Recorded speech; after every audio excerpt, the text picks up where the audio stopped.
Hello friends, good morning. Welcome to the Hindu News Analysis. Today is 9th of May and the PPT for the same is available for download. The link is given below. You can just access it. Right, let's start with the usual thing. That is a quote by Abraham Lincoln today. Be sure you put your feet in the right place, then stand firm. So you have to be sure that you're in the right place, you're doing the right thing, and after that, do not budge from that position, right? Do not get away from that position, right? So about me, my name is Sagar B. Ashwath. I'm a tutor at Shiksha IAS Academy. I'm a faculty for Psychology, Indian Economy and Ethics. Right.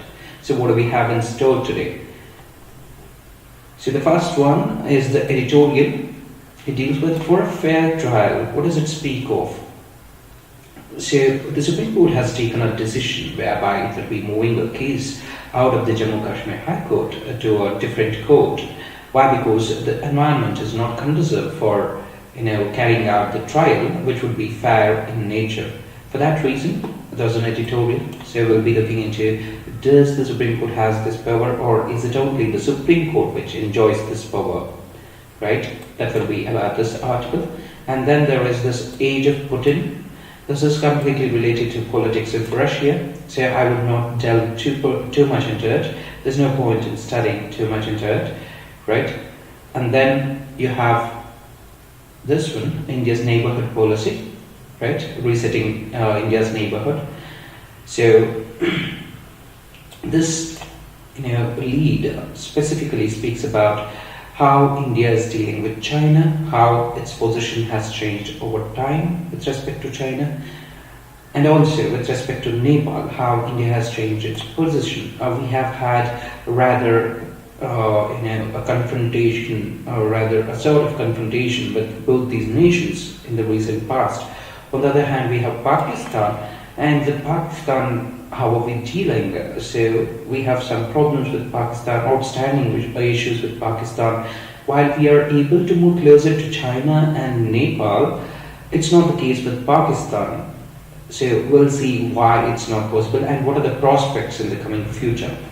And then we have forging peace with Nagaland. Forging peace in Nagaland. So this is about the framework agreement which was signed in 2015 between the government of India and NSCM-IM. We'll see what this group is about and what the deal is all about. Okay. On the other side, you have there is a continuing threat from Islamist terrorists. This was said by UK visiting. I think he's a diplomat who's visiting India, and he has answered certain questions in an interview.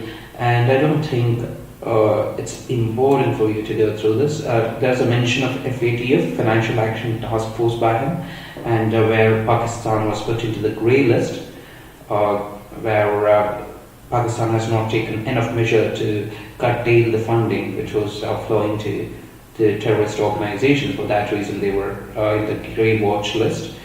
So he has made a comment on that part, as well as he has spoken about anti-gammative issues which are related to EU, and not much has been said related to India. So this is not so important as well. So these two are not so important.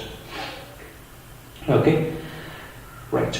Let's start with the first one. Then other news also will be tracked towards the end, where President Trump has taken a call on what to do with Iran going forward when it comes to the nuclear deal.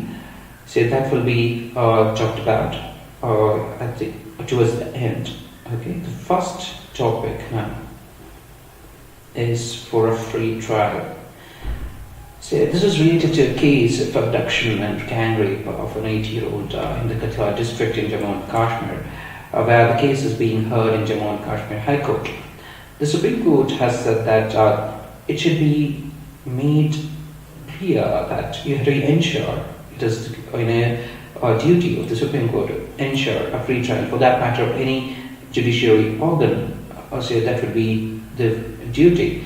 So it has been shifted to Paran Court in the state of Punjab, the case is being shifted. So why was it done?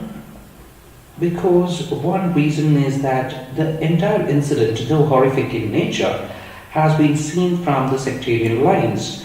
That is one reason, and because it is seen in the sectarian lines, on the sectarian lines, people who have been arrested after a due investigation by the police, those people who have been arrested, when being taken to the court and when being, the police were trying to file a charge sheet, there were protests as well as heckling of the police.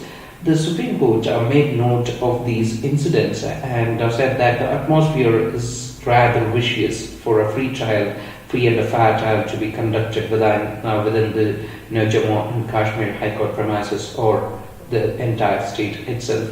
So for that reason, it is being shifted to the Pathankot High Court, in the state of Punjab. So apart from these things which the supporters of the accused have done, they have also demanded a CBI investigation. So political parties, which these accused people hail from, and lawyers, some of the lawyers who have been representing these people have demanded that a crime branch investigation was not fair enough. So that's the reason, let it be handed over to the Central Bureau of Investigation. The Supreme Court has said that that it cannot see a reason as to why it should be handed over to CBI. Why? Because the investigation was conducted in rather a fair manner and in a quick manner, and also the charge sheet was ready within 2 months. So the Supreme Court denied this request by the political parties or different sections of society. In the normal course, only a deliberate inaction on the part of the state police which prompt the Supreme Court or any other high court to transfer the case to a different investigation agency. But now it's not the case. Why? Because the state police have done their job. So Supreme Court has the sole power as look at this. That is a section under section 406 under CRPC. So the Code for Criminal Procedure, where the Supreme Court directs for the purpose of justice any case from one high court to another high court. So it can also direct the transfer of a case from one criminal code to a higher court or also to another criminal code. So this last part, one criminal to another criminal code, it is also something, this power is also there with the High Court of a state under section 407. So under section 407, the High Court has the power to transfer the cases from one subordinate code to the subordinate code, right? So it is an extraordinary step which has been taken by the Supreme Court, and the Supreme Court alone can do this, where cases transfer from one high court to another high court. Usually this reflects the state's handling of law and order, that is to say, the state being unable to handle the law and order situation. Only in such cases the Supreme Court transfers the cases from high court, one high court to another high court. However, in this case, it's no such reflection. It's only for speedy and fair trial the case is being transferred. So it does not bring into question the capability of the Jammu and Kashmir government, or for that matter, the security forces, or so as to say the police security, the state police of Jammu and Kashmir's efficiency is not being questioned. It's just that a speedy and fair trial is conducted. Apart from this, the Supreme Court has also given further directions when it comes to the dealing of the case. There should be day-to-day hearings. There should be no adjournments, right? If there are adjournments, there have to be proper reasons for that. There should not be any delay in the examination of witnesses and their cross-examination. It so happens that you examine a witness and you give sufficient time for them to be manipulated. So that also happens. For that reason, there should not be enough room, or so as to say, too much of space and time, so as to manipulate the witnesses. So cross-examination should happen as quick as possible. Another departure from the rule in this case has been that the Apex Court has allowed the Jammu and Kashmir to appoint a public prosecutor. Generally, what happens is when a case is transferred from state A to state B, so the public prosecutor will be from the state B itself, not from the state A, because wherever the High Court is situated, the public prosecutor will be from that state. So in this case, it is a departure from rule. The trial also will be held in camera. So these are some of the directions given by the Supreme Court so as to ensure fair justice, right? So the court's directions should inspire confidence in the justice system and instill courage amongst the witnesses. So that's what it should do. Right, next. Reviving the neighborhood first. So as I said, the government of India is not shying away from making bold decisions when it comes to foreign policy. So it also showing some interest in making course corrections if it has made some mistakes, also as to say, or it has made a wrong estimate of how things would go. So now it is making course corrections as well. What are the signs of latest revival and what is the challenge? The most important signs of revival or one related to China, where the Prime Minister of India met his counterpart, or so as to say the President of China, right? And it was an informal summit in Wuhan, China. And the second thing is a visit to Nepal this month, which is scheduled to happen on 11th and 12th of this month. And the challenge we are speaking about, while there is a sign of revival on two fronts, China and Nepal, there is a challenge which has not seen much of progress, right? That is related to Pakistan. And so the biggest challenge is that of providing a sense of direction to the policy on Pakistan. So how did things work out with China? To start with, when we look at the present dispensation, it came to power in 2014, and the government since then has made enough efforts to build bridges with China. For example, from 2014 to 15, there was this personalized diplomacy whereby the Premier of China was invited to India in 2015. After that, there was a visit by the Prime Minister of India to China. This all happened in the backdrop of an ongoing standoff in Chumar in eastern Ladakh. So this did not drive the two leaders away from each other. So this was personalized diplomacy. However, after 2016, things did not remain the same. Many things changed, where China played the spoil sport in most cases, right? So a fair share of blame has to be taken by China. For one, in mid-2016, China blocked India's bid to join the NSG despite a meeting between the two leaders in Tashkent on the margins of SCO Summit, Shanghai Cooperation Organization. So India thought that China would be supporting India's bid, right, to become a member of NSG. So this would be really helpful for India's nuclear program. However, they did not support it. Soon after that, India expressed its concern, or so as to say, its discomfiture to China. So China did take that discomfiture in stride, and it vetoed Masood Azhar's listing as a terrorist in UN Security Council, even though Jaish-e-Mohammed is a banned entity. So on the terrorist front as well, China is taking a softer stance, especially for those terrorists who are against India.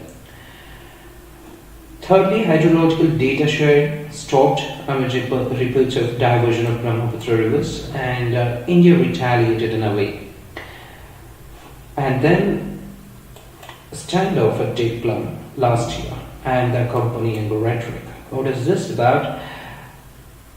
China, need its troops to move into Jokhim area, which is at the tri-junction of India, Bhutan, and China. So, India and Bhutan have this relationship where India would go to rescue of Bhutan if its sovereignty is in question. So, India did enter this conflict, and there was a standoff for months together. And the accompanying rhetoric did not help either. Both China and India kept on saying that they were driving each other's armies away, right? So both the sides were wounded, and not literally, but when it comes to the rhetoric part. So what was India's response to all this, which was China was doing? India kept on voicing its skepticism about its doubts regarding Belt and Road Initiative, which is an initiative by China. It's an economic initiative which spans almost 70% of the world, stepping up maritime engagement with US and Japan, and reviving the Quad with Australia as a part. So these were Indian responses. However, it was more like China does something and India does something back, right, to hurt China. Both of them have recently seen that such a downward spiral of confrontation would be risky to both the countries, politically as well as economically. For this reason, they have understood that there is a need to restore a degree of balance in the relationship. Towards this end, work started as early as last year towards the end. The ground was prepared, whereby visits were made by Foreign Secretary of India, Foreign Minister, National Security Advisor, Defense Minister. All these people visited China and laid the ground for a meeting between the Prime Minister of India and the Premier of China. And also there was a sign of understanding, right, between the Indians and the Chinese governments. This was shown in the form of the Indian government sending a directive to its officials not to attend the events commemorating 60 years of Dalai Lama's exile. So it is something which is rather, so as to say, optics. It is about optics. So where India is not seen to support Dalai Lama. So Dalai Lama is someone whom the Chinese mainland hates or loathes, for that matter.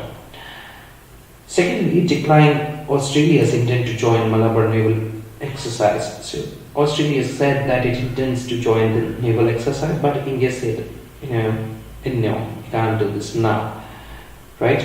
So the summit was held at Wuhan. This was an informal summit between Indian Prime Minister and President Xi. There was no agenda set in this. However, the outcome statement was rather customary in nature.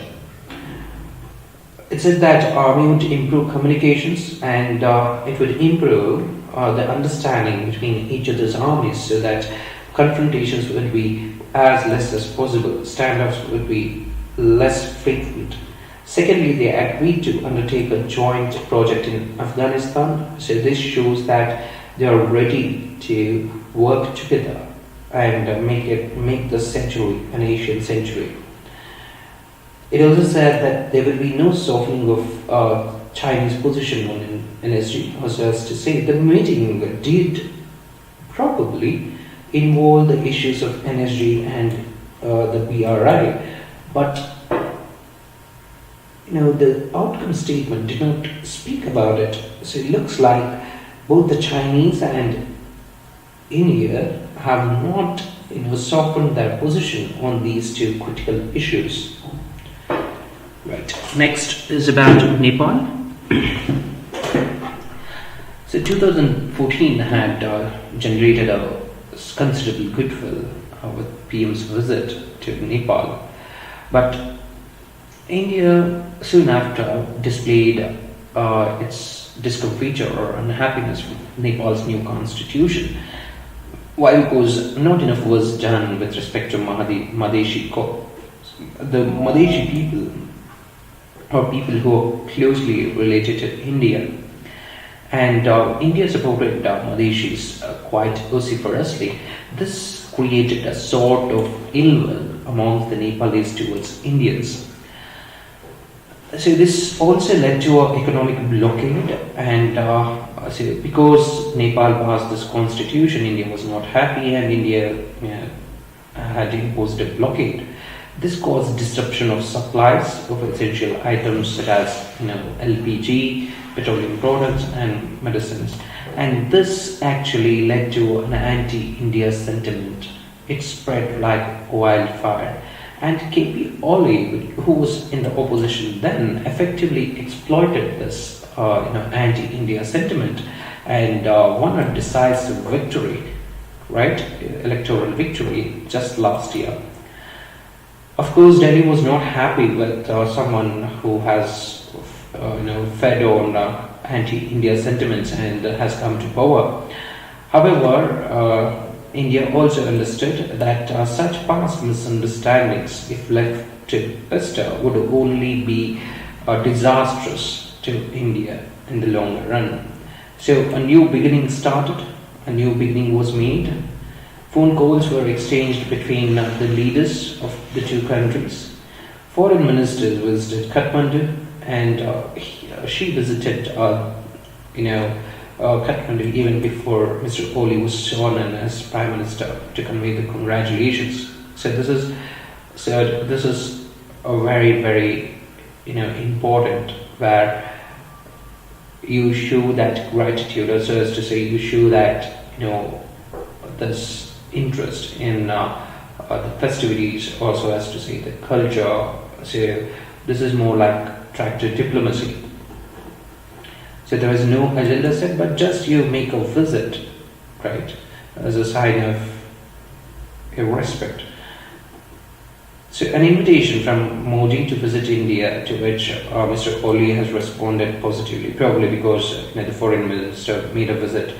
And and when Mr. Oli visited India, there was a one-on-one meeting between Mr. Modi and Mr. Oli, and the two leaders used this opportunity to clear the air about the past issues, and they have built a degree of trust. And a written visit by Mr. Modi is planned this month on May 11 and 12. This indicates that both are keen to move towards a positive side. And coming to the Pakistan challenge. So since 2014 till 2015, things were good. So the Indian Prime Minister made a visit to Pakistan, the Pakistan Prime Minister stopped over here, and good things were happening. But relations stalled in 2016 after the Pathankot and the Uri attacks. And also the firing across the line of control became rather intensified, leading to a high number of casualties on both sides. As a retaliation to the Uri attack, India started with surgical strikes, and these surgical strikes have not deterred the infiltrators. Add more fuel to fire. Biran Wani's death led to local people, local youth being driven towards the radical groups and being recruited there, and this is also on rise.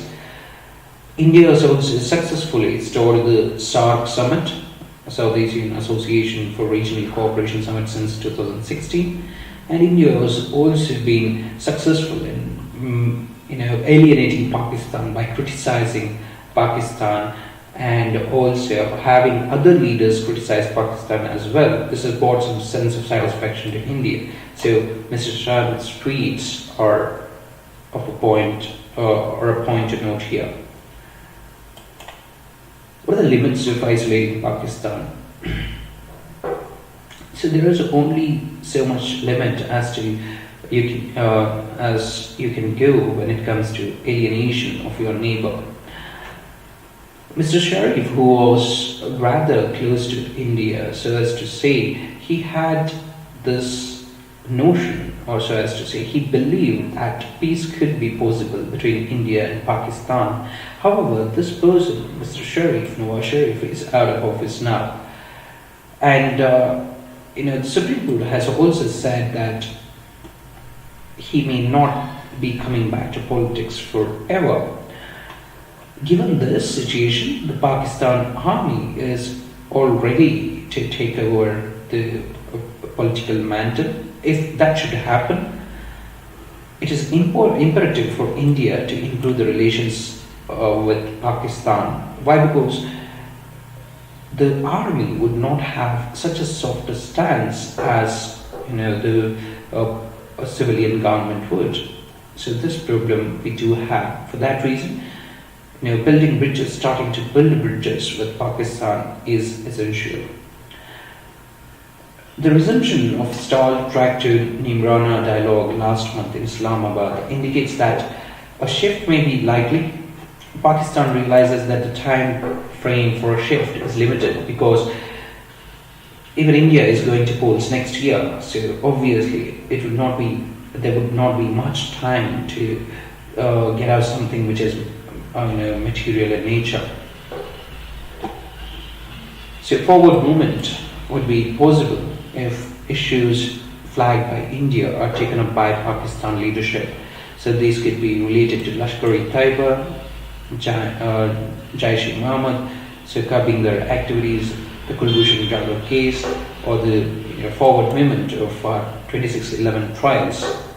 So this is how things can change. So Pakistan has to take an initiative. Next is voting peace in Nagaland. Here is where you have Nagaland, right? This framework agreement was signed in 2015 between Union Government and the NSC and National Socialist Council of Nagaland, Isak Mwaya. So NSC and IM.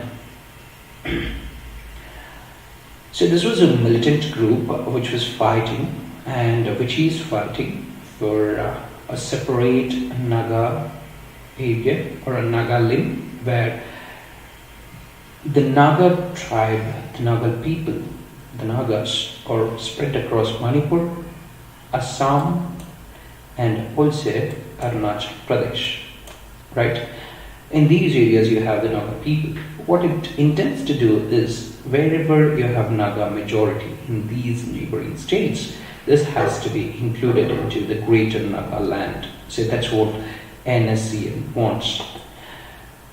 So the militant group was brought to table and the government of India signed an agreement so as to bring peace to the area.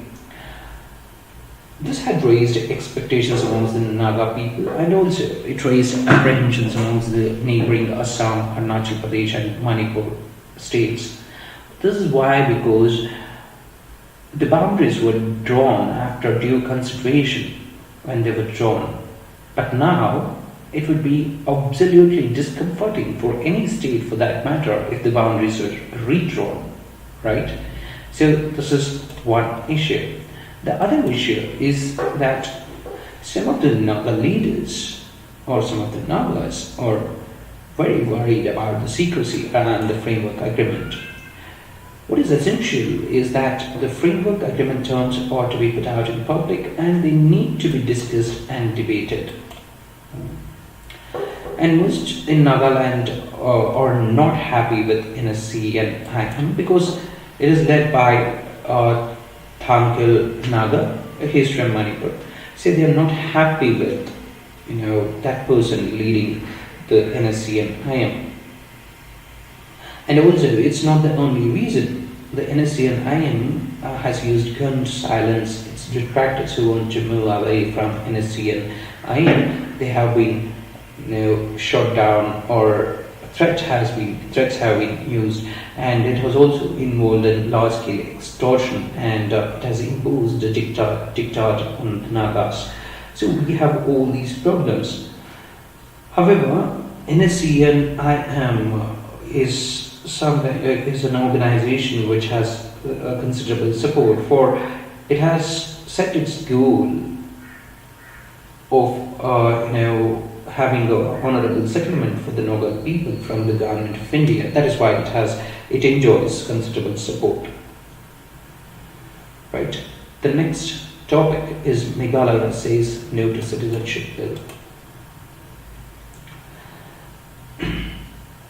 So the Citizenship Amendment Bill 2016, right, has now come from, the opposition to this has now come from Meghalaya government, where BJP is in alliance with the, with the government or the other political party. The BJP is pushing for the bill which seeks to grant citizenship to non-Muslim migrants from Afghanistan, Bangladesh and Pakistan. Right? So this would obviously create problems. So what are the highlights of this Citizenship Amendment Bill? It also has some problems, we'll look at it later. So it amends the Citizenship Act of 1955 to make the illegal immigrants who are Hindus, Sikhs, Buddhists, Jains, Parsis and Christians from 3 countries, Afghanistan, Pakistan and Bangladesh, to be eligible for citizenship. Look at this, Muslims are left out of this, right? So it may violate the very principle of equality under Article 14, which the Constitution guarantees. The second thing is about, under the Act, one of the requirements for the citizenship by naturalization is that the applicant must have resided in India for the last 12 months, and for 11 of the previous 14 years he must be here. The bill relaxes this 11 years requirement to 6 years for persons belonging to the same 6 religions and 3 countries. So this is something which was not expected, or so as to say, which is not good going ahead. So probably it would alienate citizens coming from other countries probably. And next you have the bill provides that the registration of OCI, Overseas Citizen of India card holders may be cancelled if they violate any law. Look at this, any law. This opens a wide ground that may cover a range of violations including minor offences. Example, parking in a no parking area would also amount to a violation of law, and this would mean that the person would be sent back or his citizenship would be cancelled. Right. So this is about the citizenship bill. And next here I have the sanctions to be reimposed. This is something interesting. Why? Because this was a deal which was done by the P5+1 countries, that is the power of 5, China, UK, Russia, US and then France. These countries alongside Germany signed an agreement with made a deal with Iran so that Iran would not continue or pursue its nuclear arms development program. So this was signed, and the sanctions which were imposed on Iran were lifted by all the countries and the world as a whole. But now, what has happened? Probably due to the pressure from Israel and other quarters, and also his personal vendetta against Iran, the US President Donald Trump has said that he is going to pull his country out of the Iran deal. It was one of the major foreign policy achievement by Barack Obama. So he is going to withdraw from the deal. So he has directed his administration to immediately begin the process of reimposing the sanctions which were withdrawn earlier, and the sanctions would target mostly the critical areas of Iran's economy like energy, petrochemical and financial sectors. Mr. Trump has also said that the deal did not include a strong enough mechanism for inspections and verifications of what Iran is doing. For that reason, he is pulling out. He also said that Iran, is continuing its malign activities in the region, and he said that he would not surrender. He or US would not surrender to the nuclear blackmail done by Iran.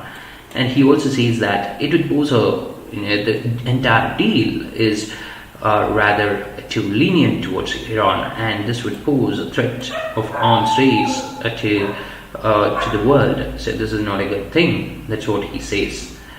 However, these are the reservations expressed by Mr. Trump. What could be the possible fallout?